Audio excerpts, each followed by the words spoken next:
Olá pessoal, bom dia, boa tarde, boa noite, boa madrugada, seja muito bem-vinda, muito bem-vindo. Meu nome é Marcos Vinícius e eu estou aqui nessa linda quarta-feira, 21 de junho de 2023, gravando a videoaula de número 47 de estudos da obra O Céu e o Inferno, ou a Justiça Divina segundo o Espiritismo. Na aula de hoje, vamos dar prosseguimento, continuidade à muito elucidativa comunicação do senhor Samuel Felipe. Na aula passada nós traçamos, vimos aqui a descrição de quem foi o senhor Samuel Felipe, e estávamos aqui já no meio da segunda pergunta. A segunda pergunta feita, só relembrando, a sociedade faz a seguinte pergunta, quando da evocação dele. De bom grado, aliás, a pergunta é: consentiríeis para a nossa instrução e pelo interesse que vos inspira a vossa vida exemplar, descrever-nos como se efetuou para vós a passagem da vida corpórea para a vida espiritual, assim como a vossa situação no mundo dos espíritos? Essa foi a pergunta. É verdade que o senhor Felipe ele faz assim uma introdução um tanto quanto mais pormenorizada e ele até se afasta um pouco da resposta. Tanto é que em seguida iniciaremos, ou melhor dizendo, continuaremos a fala dele a partir de aqui. Inclusive ele nota isso quando ele dita, não vos impacienteis com esta digressão, ou seja, com as coisas que ele contou, que nós vimos na videoaula passada. Chego ao que me perguntais. Então, a partir de agora, o senhor Felipe, o senhor Samuel Felipe vai explicar, e aí é muito importante, tem muito que a gente aprender, um material belíssimo para as nossas reflexões, para os nossos estudos, porque a partir de agora ele vai descrever as impressões dele, o que ele sentiu, como ele despertou no mundo espiritual, quais as primeiras sensações, doeu, não doeu, sofreu, não sofreu, começou a lembrar das coisas de imediato, não lembrou nada, muito interessante. Lembrando só, desde já, segue a muito pedagógica advertência de que aqui são as impressões dele, são as impressões pessoais dele. Não quer dizer que todos os espíritos passam pelo mesmo conjunto de sensações, pelo mesmo conjunto de lucidez e por aí vai. É muito importante ter isso em mente, varia muito de espírito para espírito. Então, a resposta dele, assim que, logo após o desencarne dele, embora sofrendo cruelmente em minha última enfermidade, não tive agonia. A morte veio para mim como o sono, sem luta, sem abalos, não tendo apreensão. Quanto ao futuro, não me agarrei à vida. Consequentemente, não me debati sobre as últimas opressões. A separação operou-se sem esforços, sem dor e sem que disso tenha me apercebido. Olha só, que maravilha, que sonho, Dá até um pouco de inveja, no bom sentido, Olha que desencarne bonito.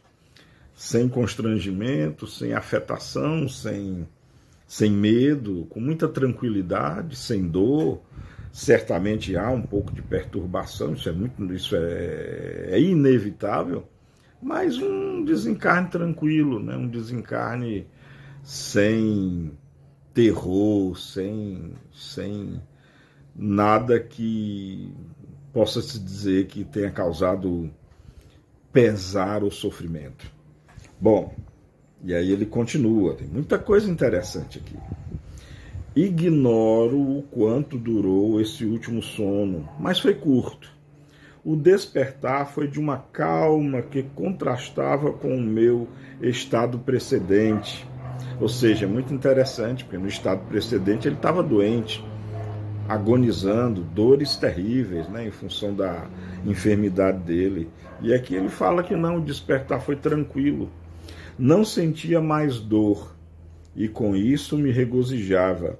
Queria me levantar, caminhar, mas um entorpecimento que nada tinha de desagradável, que tinha mesmo um certo encanto, me retinha e me abandonei a ele como uma espécie de volúpia, sem dar-me nenhuma conta da minha situação e sem duvidar de que havia deixado a terra. Duas coisas muito importantes aqui que nós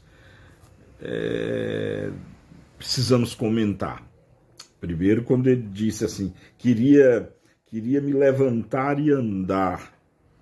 Só que depois ele percebe aqui, queria me levantar, caminhar, mas um entorpecimento que nada tinha de desagradável, que tinha mesmo um certo encanto, me retinha. E aí eu fico pensando qual a causa desse entorpecimento.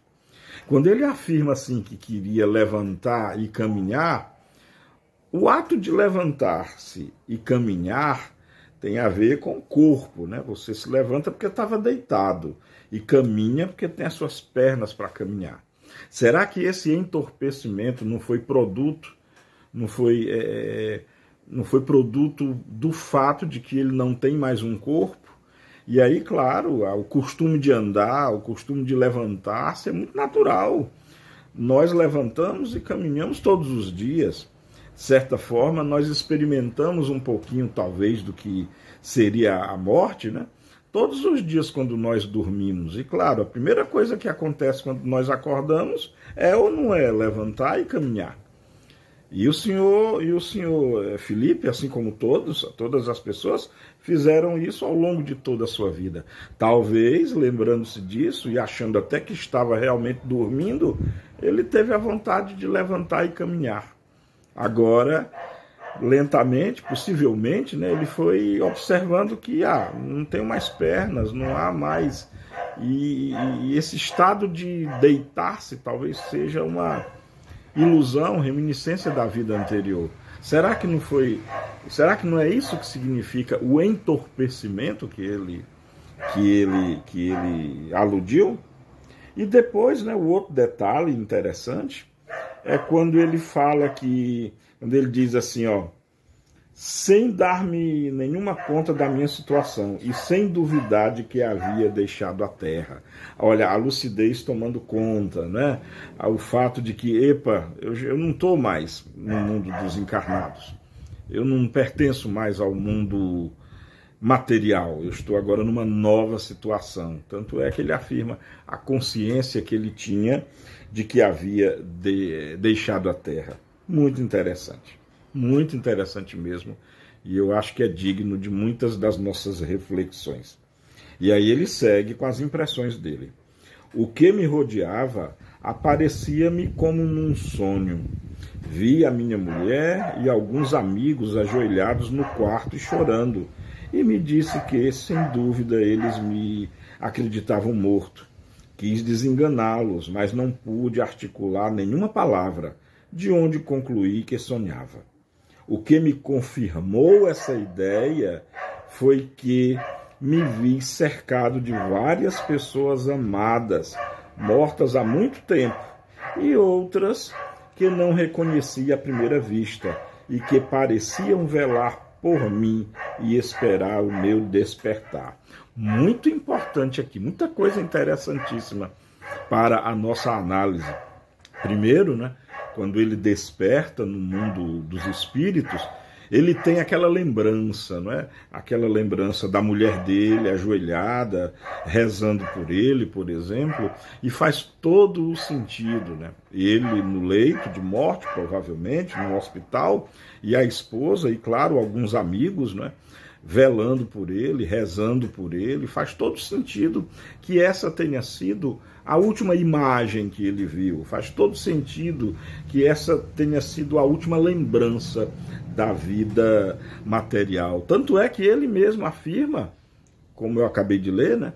Ele mesmo afirma que parecia um sonho. Ele teve até vontade, né, de desmascarar esse pranto que os seus, né, estavam tendo e dizer que não, eu não morri, a vida continua. Porém, ele desperta, né? Fica muito assim claro aqui que ele desperta desse arroubo, desse, digamos assim, dessa ilusão muito compreensível, e vê-se agora sim cercado de outros espíritos, só que, assim como ele, desencarnados, quando ele diz assim, ó, muito interessante, porque ele afirma quando ele diz assim, ó, o que me confirmou essa ideia foi que me vi cercado de várias pessoas amadas, mortas há muito tempo.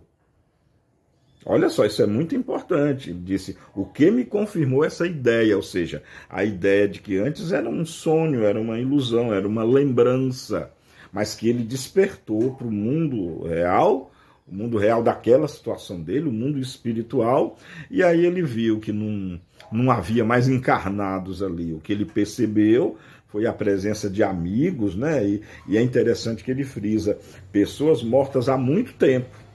E outra coisa mais interessante também, que aí vou encerrar a nossa videoaula, né, já extrapolamos aí os 10 minutos, né, mas me chamou muita atenção quando o senhor Felipe diz assim que, além das pessoas amigas, que ele sabia que já havia morrido há muito tempo, e outras que não reconhecia à primeira vista, e que pareciam velar por mim e esperar o meu despertar. Que bonito, né? Que bonito. A primeira coisa que me vem à cabeça é uma das coisas que nos traz muita tristeza quando sabemos que vamos desencarnar, é a saudade antecipada dos que vamos deixar, né? Os amigos, as pessoas que amamos, mas, porém, não imaginamos os amigos que temos do outro lado, né? Os amigos que deixamos lá quando viemos para cá. E no nosso retorno ao mundo espiritual, certamente reconheceremos esses amigos que ficaram momentaneamente esquecidos. E que alegria! Já pararam para pensar que alegria a lembrança e rever amigos que você sequer suspeitava que eles existiam? Que grata imagem, que felicidade e que alegria. É muito interessante como a doutrina espírita cada vez mais vai descortinando esses mistérios e cada vez mais vai nos dando uma calma, uma tranquilidade, uma talvez até felicidade em face do novo mundo e das coisas novas que precisamos aprender e lembrar. O que vocês acham sobre isso? Vamos refletir. Olha, esse trecho da mensagem tem muito que a gente pensar. Era essa a aula de hoje. Espero que vocês tenham gostado. Vamos continuar essa comunicação na próxima semana. Beijo no coração, amemo-nos como Jesus nos amou e até a próxima. Tchau.